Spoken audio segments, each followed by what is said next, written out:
ప్రతిరోజు లాగానే ఈ రోజు కూడా ఓ ఘోర రోడ్డు ప్రమాదంతో తెల్లవారింది.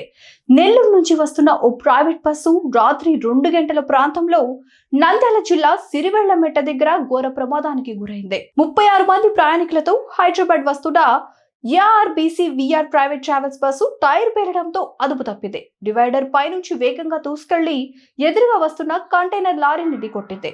దీంతో 3 వ్యక్తులు అక్కడికక్కడే మృత్యువాత పడ్డారు. మరికొందరికి తీవ్ర గాయాలయ్యాయి. ఈ ప్రమాదంలో బస్సు డ్రైవర్ తో పాటు లారీ డ్రైవర్, క్లీనర్ మృతి చెందారు.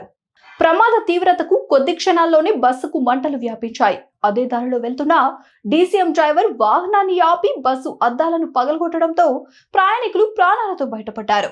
ప్రాణాలు కాపాడుకునేందుకు కిటికీలో నుంచి దూకిన కొందరు ప్రయాణికులకు స్వల్ప గాయాలయ్యాయి. కాసేపట్లోనే అగ్నికీలలో బస్సు కాలిబూడిదయ్యింది. బస్సు డ్రైవర్ తో పాటు లారీ డ్రైవర్, క్లీనర్ల మృతదేహాలు మంటల్లో గుర్తుపట్టలేని విధంగా కాలిపోయాయి. పోలీసులకు సమాచారం ఇవ్వడంతో ఘటన స్థలానికి చేరుకొని క్షతగాతులను ఆసుపత్రికి తరలించారు. ఈ వీడియో మీద మీ అభిప్రాయాన్ని కామెంట్ చేయండి. ప్లీజ్ సబ్స్క్రైబ్ టు వేదిక టీవీ.